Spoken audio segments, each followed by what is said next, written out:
Stunningly beautiful visuals and effects breathe bioluminescence throughout Niwen in Ori and the Will of the Wisps, a sequel whose enchanting mechanics, NPCs, and score are mesmeric.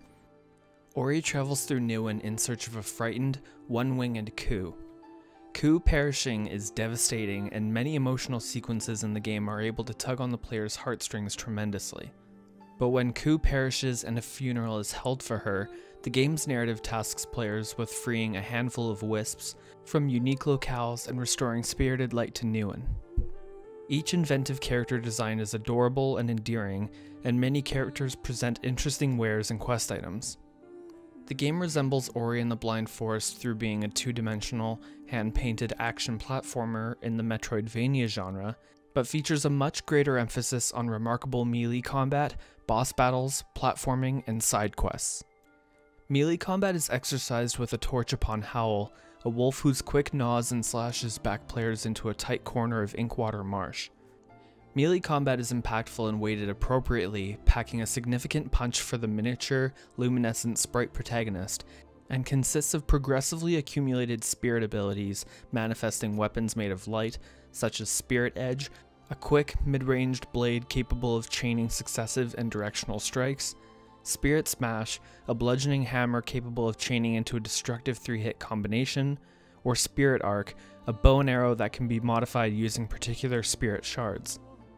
Enemies can be attacked in a number of means determined through the player's particular playstyle, such as remaining midair using a combination of Spirit Smash and Spirit Edge attacks, in tandem with bashes and dashes through respective environments.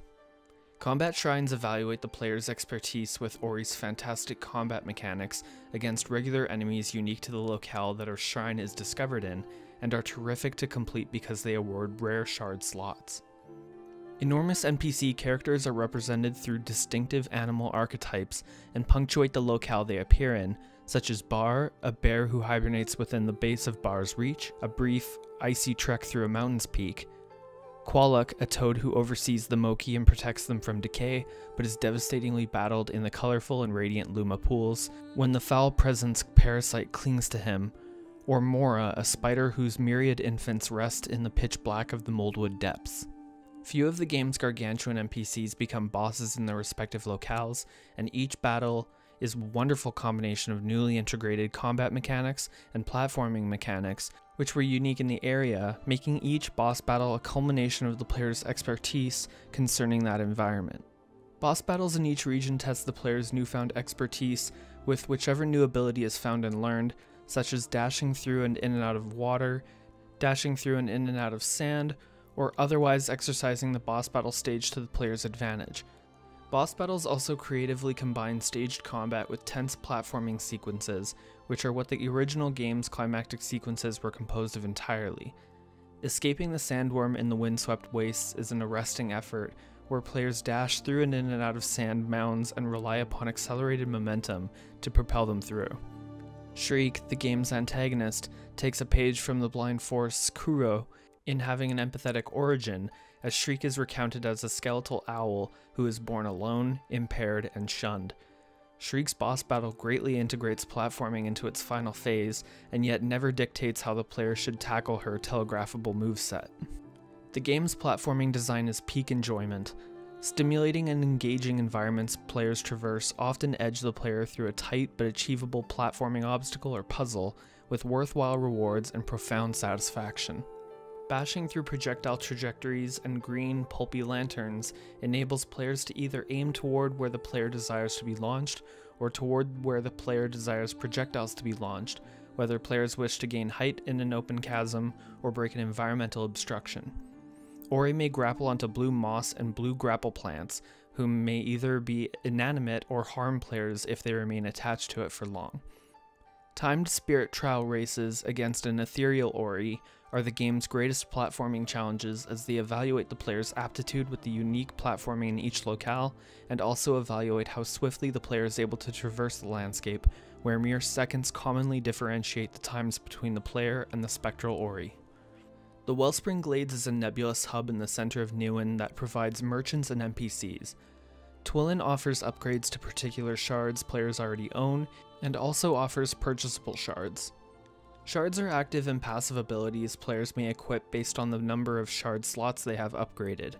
Certain abilities obtained from ancestral trees are equipped on certain inputs and cycled through on a quick wheel, such as the game's combat abilities, an ability where players can restore life cells depleting energy cells, or an ability which lets players illuminate an otherwise untraversable and dark area.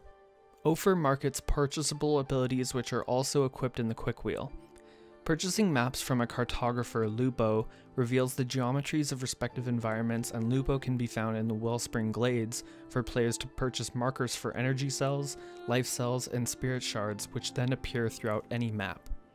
The game is relatively short if players mainline its campaign and boss structure, but the game's side quests and completionist hunting generate great breadth and fascination toward Ori's world and characters. One elaborate side quest features a trade sequence through new and reappearing NPCs, where players seek quest items in the environment with hints given through NPCs, or receiving quest items from NPCs which then need to be handed to another NPC. Players may supply a Gorlek craftsman named Grom with Gorlek ore, in turn for repairing and constructing structures, along with excavating entrances to nearby areas and secrets, and many more NPCs are met and interacted with as players continue building a heightened settlement in the Wellspring Glades.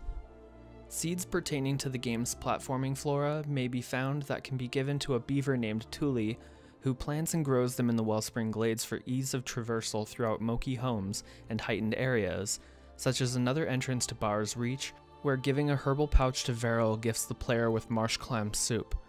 Further, an endgame mapstone in the Windtorn Ruins reveals the location of every secret item in the game, making completionist efforts much more straightforward as a reward for completing the trade sequence side quest and exploring the game to its extent beforehand. Ori and the Will of the Wisps is not only a concentrated refinement of the original game's marvelous mechanics, but it's also a phenomenal and perfect video game independently.